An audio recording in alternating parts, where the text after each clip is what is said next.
Welcome in to the Rock Talk Studio, your place to go for the word on new rock and roll books and documentaries you don't want to miss. And today I'm going to be taking a look at a memoir that is the oddest, most interesting, unique rock and roll book I've ever read. I'm your host, Big Rick. Join me for an exclusive look into what's hitting the shelves and the screens, and get ready to rock your reading and viewing list.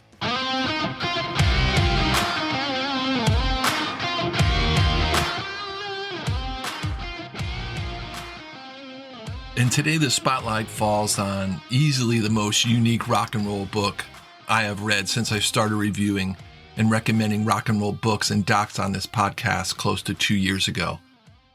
The book calls itself a memoir, but it shows up as a year. And that year is 1967, and the writer of the book is Robyn Hitchcock. And the memoir is called 1967, How I Got There and Why I Never Left. And I'm going to ask you not to leave.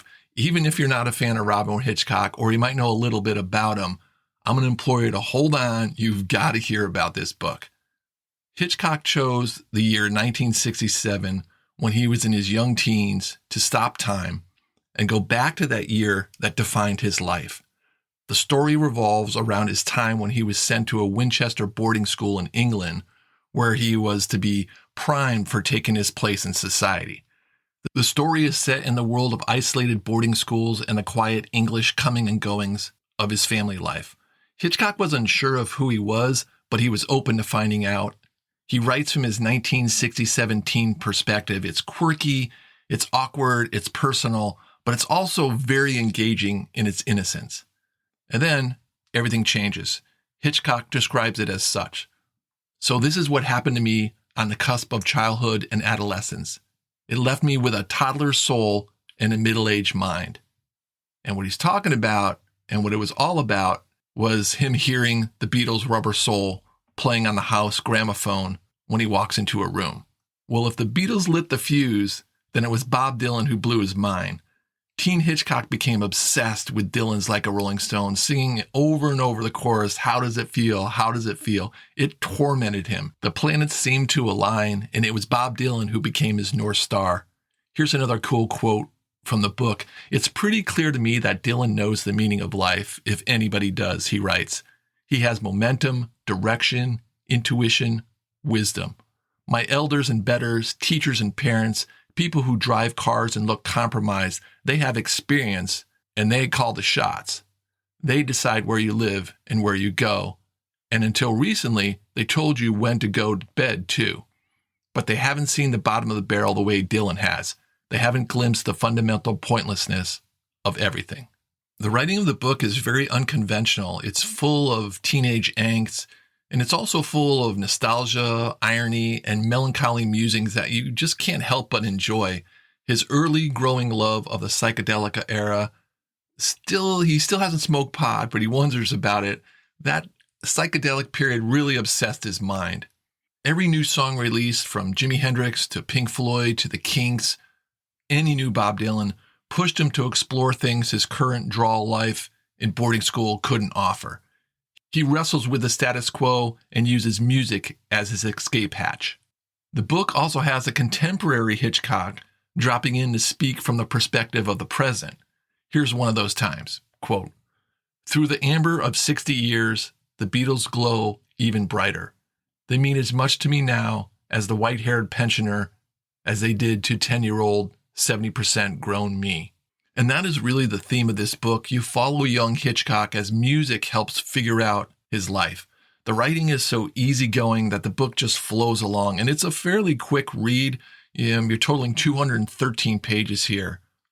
With the fact that we know Robyn Hitchcock grew up and became a fringe rock and roll star, putting out records that influenced the alternative scene, the book's story creates the early path that rock and roll created for him. And you get to see how it made perfect sense that learning to play and then deciding to dedicate his life to this all started and belonged to his days spent in 1967.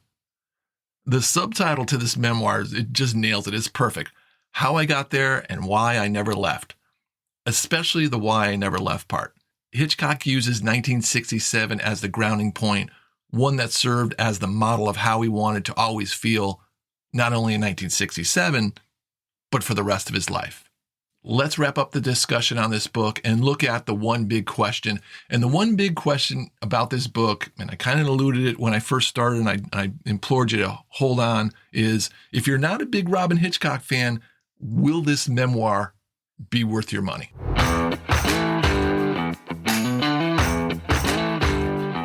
Before we jump into the one big question this week, I wanted to share with you something that I had the opportunity to do that I've only done once with this podcast, and that is to actually talk to the person who created something I read or watched. In episode 36, a couple episodes ago, I reviewed the documentary Learning to Live Together, The Return of Mad Dogs and Englishmen, and last week I was invited to discuss it on another podcast, and that podcast is a really cool podcast, the unofficial Tedeschi Trucks podcast, and its host is Adam Choate, and he asked me to come on and discuss Learning to Live Together. And the reason behind why I wanted to mention it here is the cherry on top of that conversation was we were joined by the producer of Learning to Live Together, and that was Jesse Lauder. So if you're into Joe Cocker and the Mad Dogs and Englishmen, if you're into the Tedeschi Trucks band, you are in for a bunch of great stories about all the great artists that made up those great bands and some really interesting insight on how this doc came together. You can find it on the unofficial Tedeschi and Trucks podcast on the YouTube channel. Check that out. A really great discussion about the documentary Learning to Live Together, The Return of Mad Dogs and Englishmen.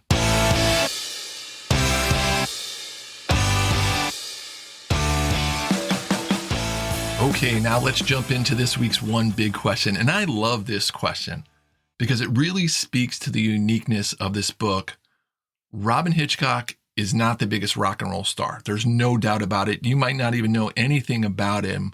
I know a little bit about him. I like a few of his songs. He's an alternative artist that has a following, and he has influenced other artists along the way in the alternative world. REM comes to mind right off the bat. So he's really cool. He's a surrealist. He's very unique, but most people might not know his name.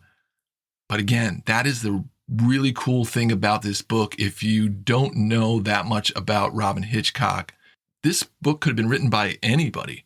It doesn't have to be a famous rock and roll person attached to it. And the book would still be a great read, and it still would provide a lot of entertainment and great wit and reflection on a magical time in rock and roll history. And that's what sets this one apart. It's very unique. Like I said, when I opened up the show, I've never read a rock and roll book like this in all the years I've read rock and roll books, which is a long time. So that alone, I think, gives it a little extra special flavor to it. And that is why I'm recommending this book. It's a really cool read.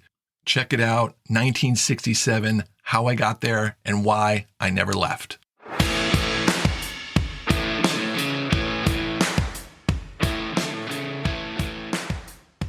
Coming up next week, I'm going to review a book from a similar time period in the 60s, but this artist is a huge artist and everybody knows his name. He's one of the greatest songwriters of all time, and I always leave a clue to what this is going to be about. And I know that I've been kind of playing some mind games. You know, sometimes you play a little mind games, and maybe next week we'll continue to play mind games.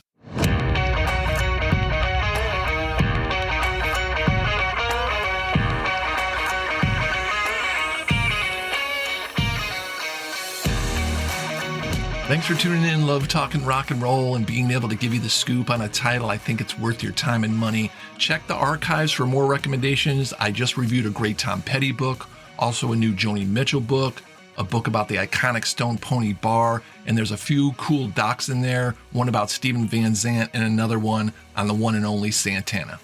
All right, folks, tear it down, pack it up, and head on down the road. We'll see you next time in the Rock Talk Studio.